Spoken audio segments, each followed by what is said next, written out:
Okay. We are live now, so we'll just take a minute to share and then we go on from there.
Okay.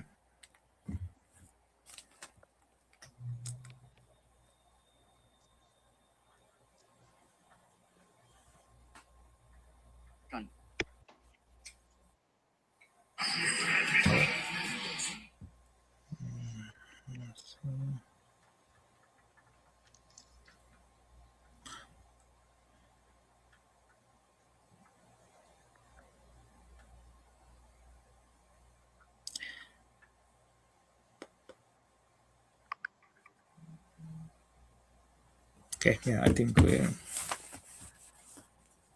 good to go.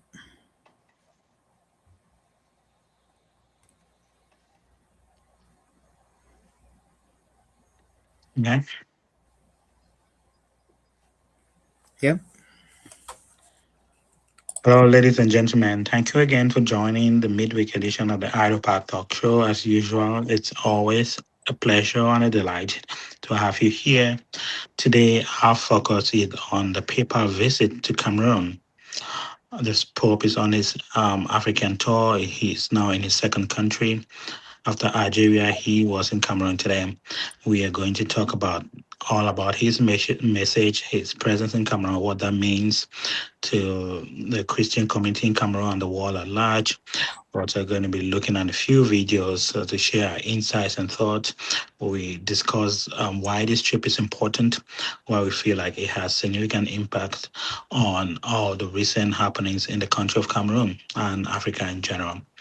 Again, if this is something that interests you, we kindly ask you to please share your ideas in the comment sections, or if you also willing to come in live and share your thoughts and insights with us, we'll be more than happy to accommodate you.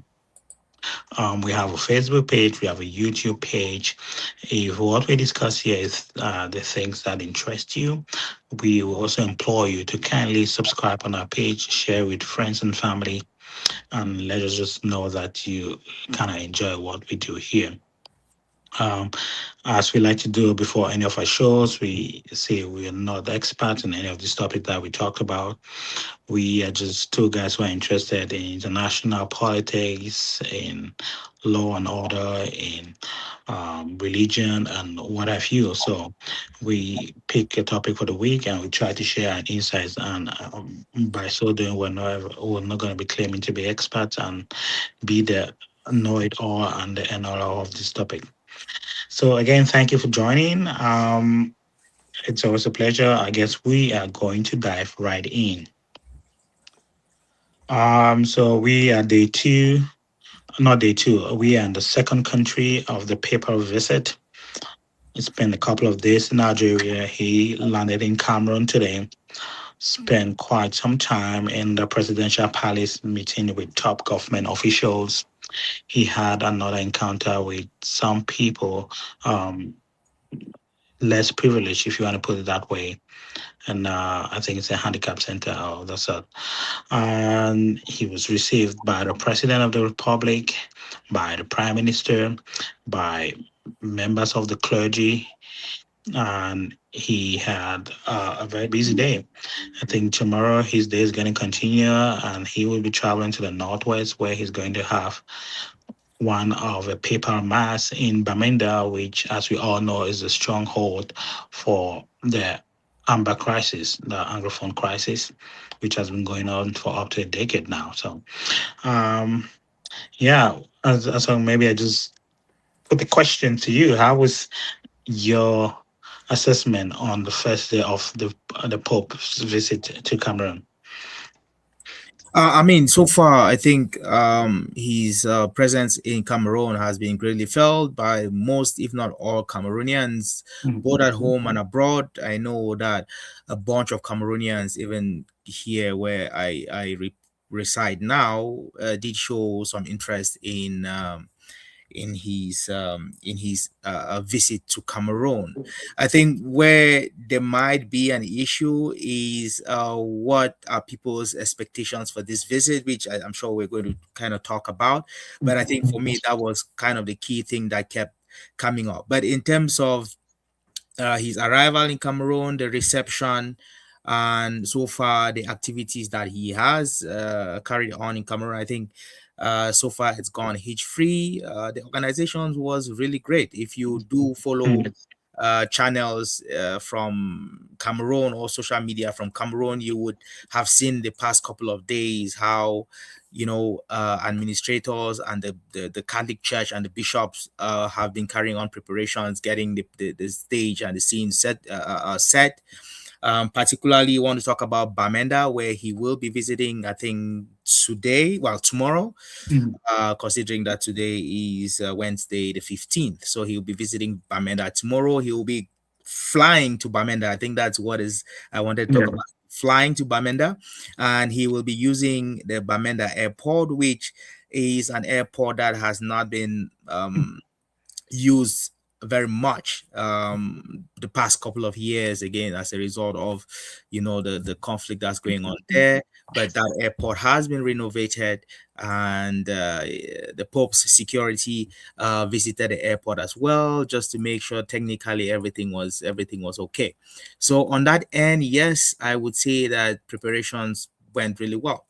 Another thing too, which I think it's worth mentioning, is the turnout. I think Cameroon or Africa generally has a tendency where Mhm. when somebody of note visits, the population really comes out to show their Yeah. support. And I think we saw a lot of that from Simale Airport down to the Unity Palace through Yaoundé, where the population we were standing all along the street to kind of Yeah. receive and welcome his arrival. I don't know if this is a Cameroonian thing or this is an Mhm. African thing, but you would see that the population was quite I'm excited about this visit. Again, one thing which we'll talk about is what does it mean to this Mhm. population? What were their hopes and expectations? What do they wish that this visit would produce? Another thing, again, just an aside and just a joke.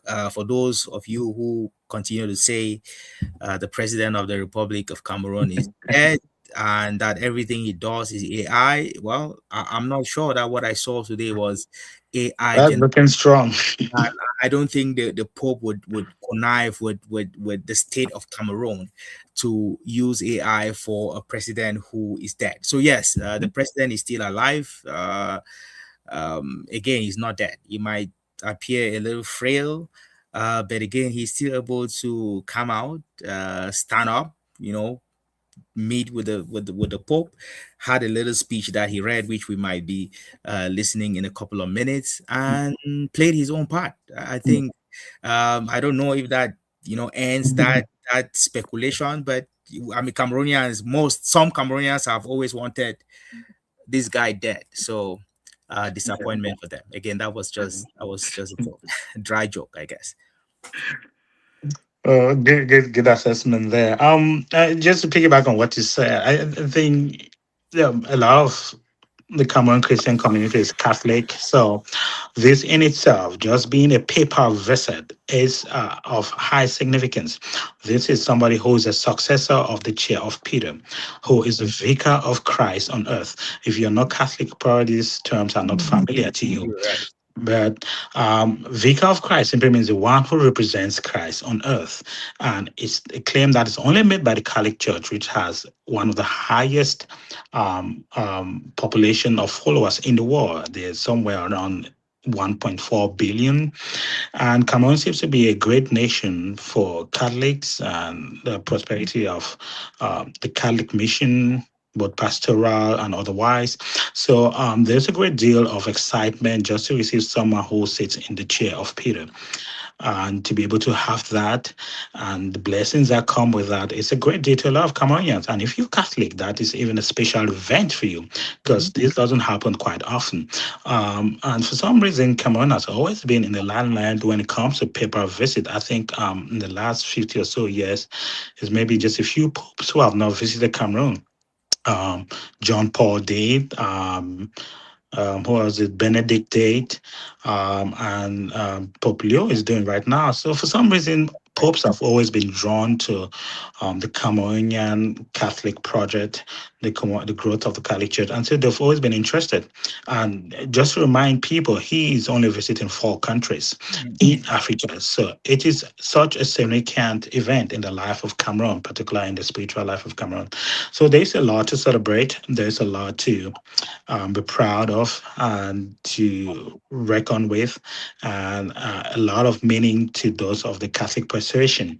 And not just that, too, even to the Christian communities, because we might have our differences and stuff like that, but the Pope's voice on especially matters of morals, it resonates with other Christian communities, other Christian denominations, and they look up to the Pope for a lot of guidance and stuff like that. So, yeah, there is the welcoming nature of the Cameroonian spirit, but then also there's the excitement of the Catholic population, of the masses there, just to have the Vicar of Christ, the successor of the chair of Peter, to come visit. So, the president, too, as you may know, is very staunch Catholic, contrary to what many people believe. I think from every indication he takes his faith seriously.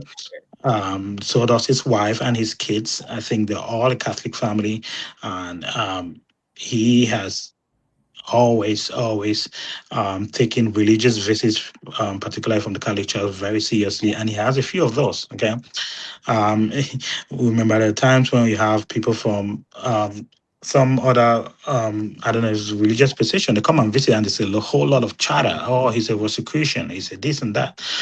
But I think one thing that is very firm is he takes his faith seriously, and I know a lot of Cameroonian judge him for reasons that we may understand. But I think he's been in the good graces of a Catholic Church for him to have received at least 3 popes in his lifetime. It's a significant achievement.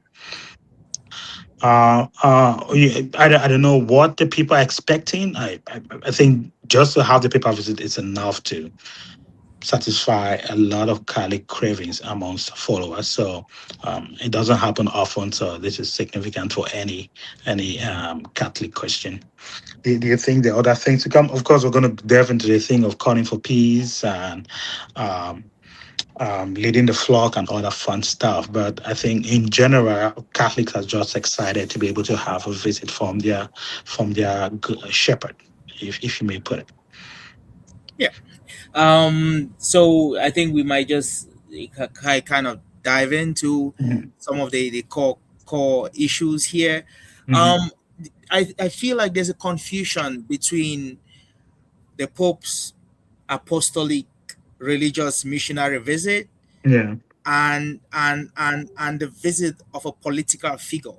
I yeah, feel like some Cameroonians are mixing his role up. He is not a political leader technically. no, Can you speak a little bit to what that difference is? right. His role as the head of the Catholic Church, which is not a political organization, which Mhm. really does not involve itself except otherwise into the political individual political issues of a particular nation, right? Mhm. Mhm. And if say Donald Trump was visiting Cameroon, or Yeah, say uh, you know someone from the political persuasion per se, can you clarify yeah, a little yeah, bit yeah. that difference? Well, I try my best. I think an apostolic mission, a pastoral mission, is like I said earlier, someone coming in the name of the vicar of Christ, in the name of the successor of the chair of Peter. So he's coming as the leader of the greatest or the largest denomination in the world, any amongst all religions, if you want to ask. So in that sense, he's coming as pastoral.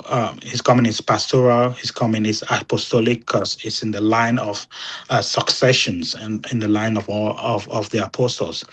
So that way he is coming to visit his flock. He's coming to guide them, pray with them, dine with them, listen to their worries, and try to put heads together to be able to lead them effectively. And you may also know that Africa has one of the highest growing population of Catholics. So it is important for them to be able to have a visit of their leader and to show that he is in unity with them and all that stuff. So in that sense, there's a pastoral, there's a spiritual guidance to be able to guide the people. Remember, he's the bishop of all bishops. He is the leader of all bishops. So all of them are answerable to him. So there is no doubt that this is an apostolic pastoral trait. The political argument, it's a little bit different because in one sense, the Pope is a political leader. He's the head of the Vatican, which is a city that has its own mini government, has its own sort of financial institution, no currency, but sort of independent in that sense. So he's visiting in somewhat in the capacity of a head of state, because in many ways he's the head of state of the Vatican. So he's traveling with a Vatican passport, I think, which is a diplomatic passport. Passport. I think most bishops do have that too.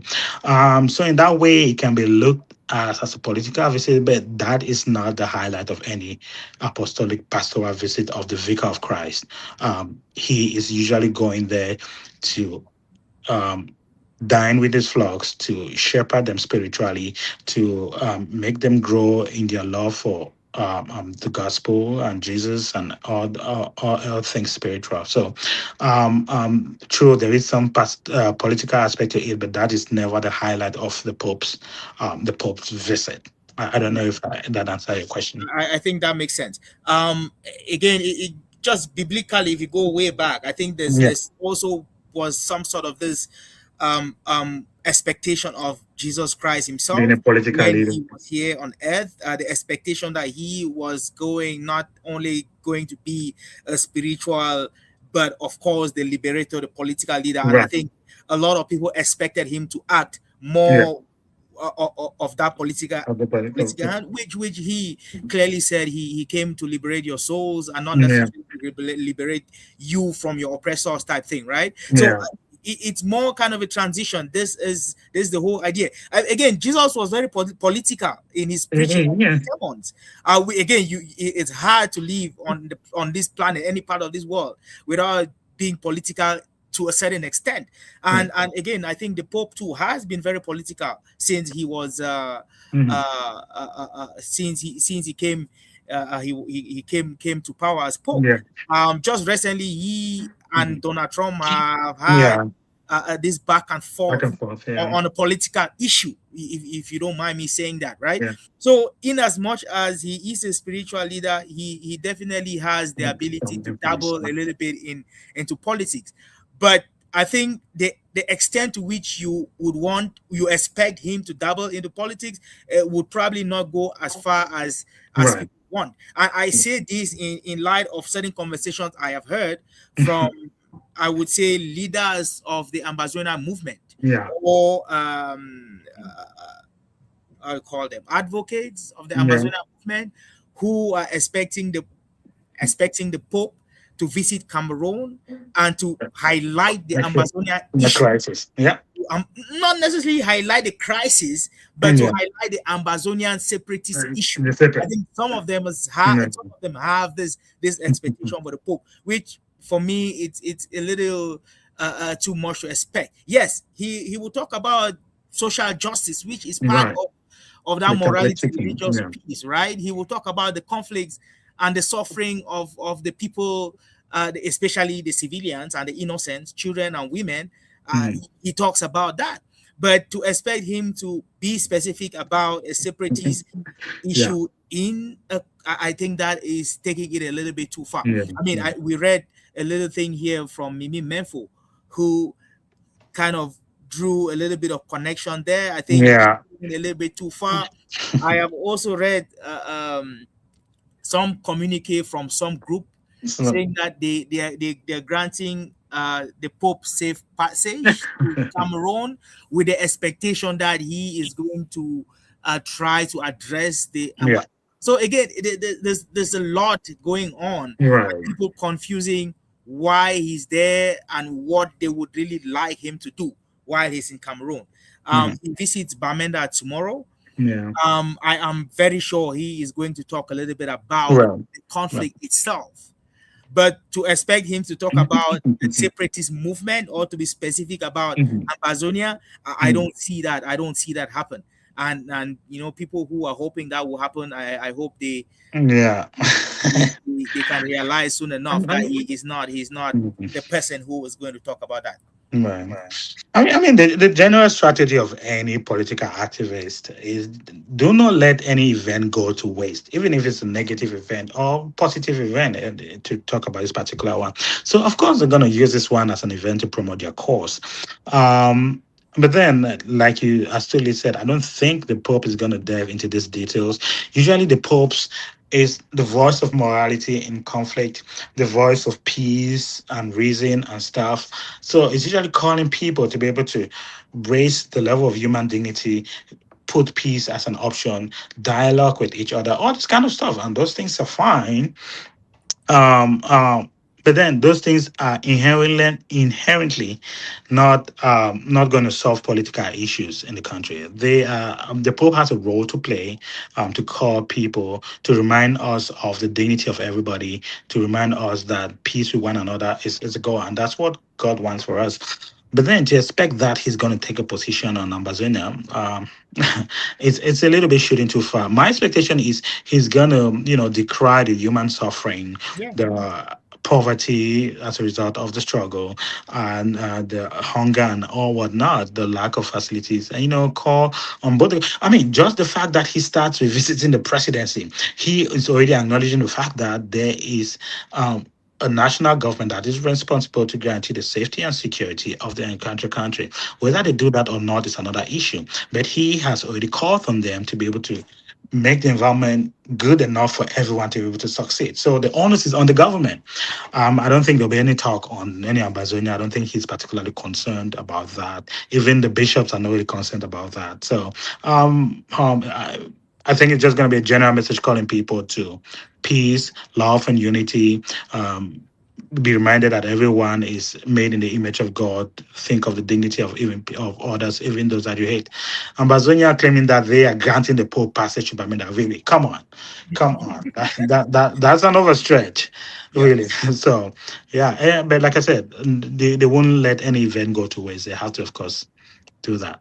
So, Victor Kameni, thank you for joining once more. Again, just a little bit of what we've been talking about. The question is, did the Pope put an end to the session, to the cessation? Again, not his role. He is also asking Gute to be the vice president. Again, it really has nothing to do with the Pope's visit. These are Right. internal Cameroon state issues which are going to be addressed at the level of the state.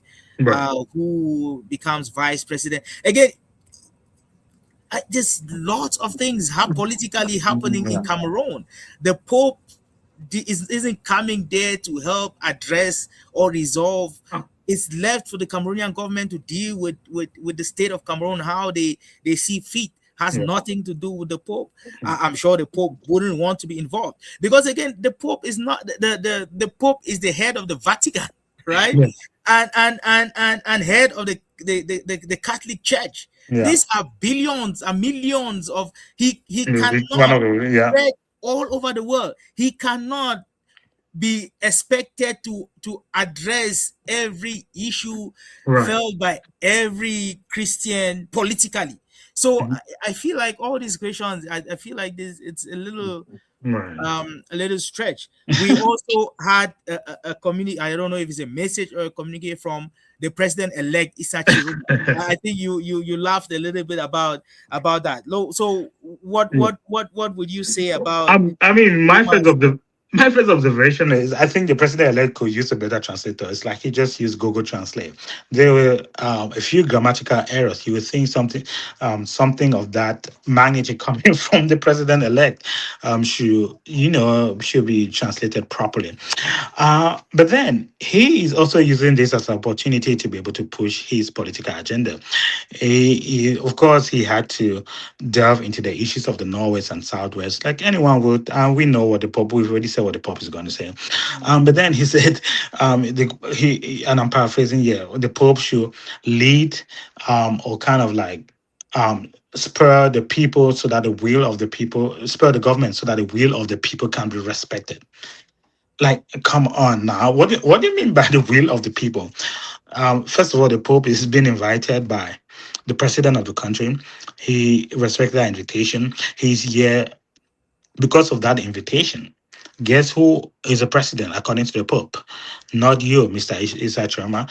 And then to use this and say the Pope is supposed to spur the government so that the will of the people can be respected. I think he's clearly talking about the elections of last year. Like, who remembers the election of 2025? Like, nobody thinks about that anymore. And Issa Chiroma is as insignificant as the word is. So I don't think that moves the needle. I don't think the Pope even had time to read. He's inconsequential. So I don't know that that has any meaning. Okay. You have other people like Mimi Mefo, who in my mind are very propagandist in the way they put Yeah, news out there. So she's of course she a lot in many ways is of the Ambazonian persuasion. She is also pushing the idea that the Pope is supposed to come and make like political changes and call on the government to be able to make political change. That's not going to happen. Like I said, the general things, calling people to peace, to dialogue, um, um, calling the government to alleviate suffering and poverty. I think that's the general post message. How that translates into politics and how you solve the political problem is a whole totally nother right. ball game. Yeah. Okay, we expect the Pope to say that. So yeah. Okay, I think we could take a few minutes, listen to a little bit of what the president had to Right. say during the Pope's reception Mm. at the Unity Palace, and it's also a little bit of clip of what the Pope said, and then we can Mm. kind of conclude because we just had this topic for today. So Yeah. I will bring the President of the Republic on. Uh, oh,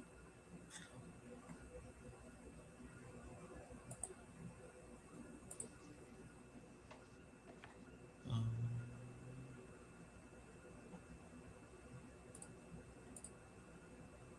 okay, supposed to.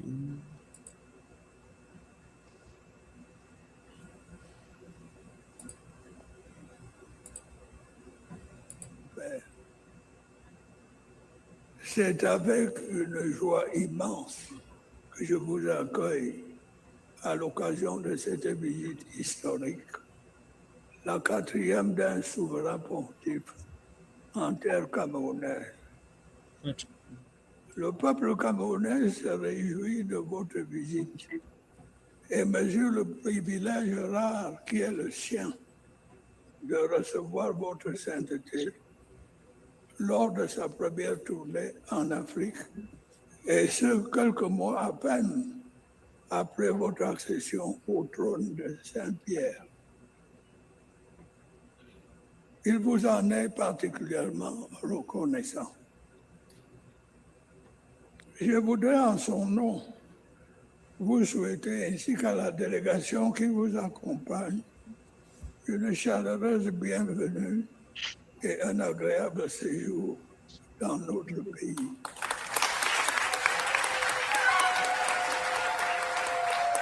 Très Saint-Père, votre voyage apostolique au Cameroun intervient dans un contexte international particulièrement difficile. Le monde est en effet secoué par des crises et des conflits de plus en plus graves qui sèment la mort et la désolation. Les États sont en proie à des difficultés économiques croissantes.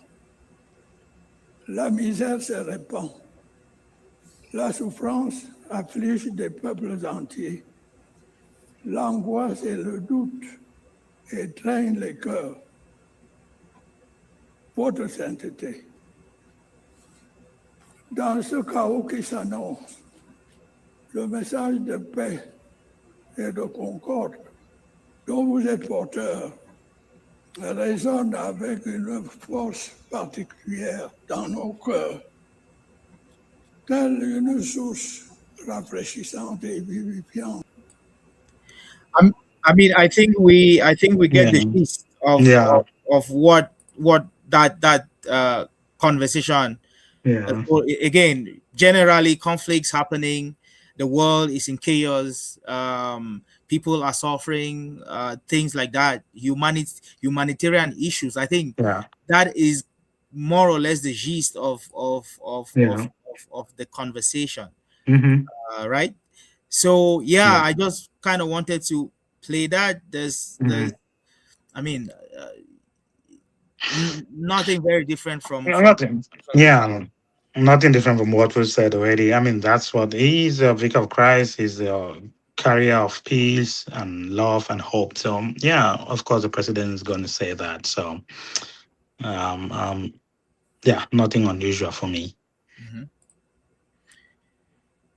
Okay, anything else that you kind of wanted to highlight? Um, Not necessarily. I mean, we all talked about the conference. There are the, I'm sorry, the Ambazonia activists. You know, it's it's um it's I don't know where they stand with the papal visit, because on the one hand, a lot of Cameroonians are Catholic Christians, and then they have the papal visit. Whose visit to the Northwest is being guaranteed by the law of the forces of law and order. So I think it's a difficult position for the Amazonians to make their case, because on the one hand, the suffering of the people in the Northwest and South has been caused by people abroad in the diaspora, many at home too, who have caused enormous amount of pain and suffering on the population. So it's going to be a tricky position to fill in as to why is there a lot of suffering among the Northwesterners and the Southwesterners. Um, It'd be interesting to see how the Ambazonians and their activists defend that position, because a decade of the infighting, I think many Cameroonians are confidently concluding that the struggle has made their lives more difficult, more miserable. It's multiplied the suffering. It's made them hopeless. I know, and the disillusion is palpable. So I'm just thinking of how these people, I don't know, maybe you have any suggestion. How do you think they're going to spin this to find a way to make it sound like they have leverage in the Pope's visiting the Northwest? I I don't don't think know. I don't think that there's any way that they can do it. again, like they say, no publicity is bad publicity. I think Yeah. that's what they are going with, right? They take every opportunity to put themselves out there to promote or to foster their cause, irrespective of how it is received.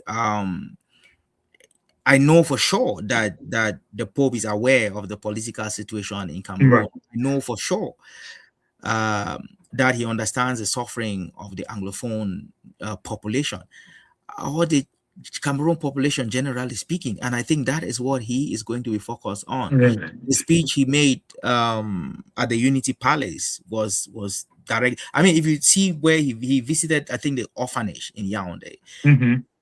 going to Bamenda tomorrow for a mass. I mean, it's clearly, if you look at his itinerary in Cameroon, it's clearly focused on the mission, the religion, Right. the missionary, as opposed to anything else. He didn't Mhm. choose to go see the houses of victims. Again, I Yeah. don't know Yeah. where, but again, if you look at his itinerary, he is sticking to what his role generally tends to be, Right. as opposed to getting involved Mm-hmm. in again, this is not a crisis that the Pope, even if he wanted to intervene, it's not something that he would solve today Right. or during this visit. So why try? Mm. So yeah, that's yeah.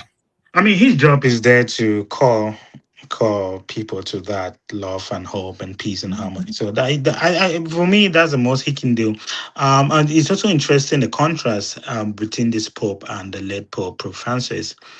I think the few things I've noticed, he is steeped in tradition. He is done on the traditional papal attire for Mhm. visit. This is something that Pope Francis did not used to do. Pope Mhm. Francis was more, I mean, just from the name, It's more progressive. was more progressive and, Yeah. more humble and more poverty, um, humility, Mhm. and taking seriously the the oath of poverty. Mhm. I mean, that's what Francis of Assisi is, you know, um, um, finding peace and serenity in humble settings and in poverty. So that was all Pope Francis gist. So he did not take the paper attire. It wasn't part He of wasn't his too deep in the traditional, in the too traditional much. attire or whatever. Yes, yes. He will usually go in his plain white castle. That was usually Pope Francis. Mhm. But you can see Pope Leo is different. Even Pope Francis did not let people kiss that Yeah, ring, yeah. the ring of the successor of St. Peter. But Pope Leo seems to have elevated tradition. He's donning on the traditional attire of the Pope. He's letting people kiss that rings. All those traditional things that seem to have come back with Pope Leo. And also, if I'm not mistaken, it's only recently that Pope Leo just started getting into deep political issues Yes. and calling out the president of Yeah. United States and stuff like that. For the most part of his 1 year of papacy, he has been away, just a general call, but he hasn't Mhm. really called out people. Mhm. Pope Francis was a little bit more involved in calling out. I mean, the times were different too. The war in Gaza was raging Yeah. and stuff like that. So he was more involved. So it's just interesting to see the little bit of differences in their styles and stuff. Of course, these people come with the same kind of tradition and support system in the Vatican, but they all have like different ways that they go about it. So those were a few things that I think struck me during this first paper visit to Cameroon. Mhm. Okay, well, without anything else to add, I Mm. will thank everyone for Yeah. joining the Park Talk Show. Again, like Ghana mentioned at the start, we have a Facebook and a YouTube channel. If you are not yet a follower or a subscriber, please go ahead and follow us and subscribe to our YouTube channel, and share this link to those who you feel might be interested in listening Mm. to the conversations that we have here. We are going to see you again in the next couple of days. You have yourself a wonderful day and a good night. Thank you See very much. you. Bye bye.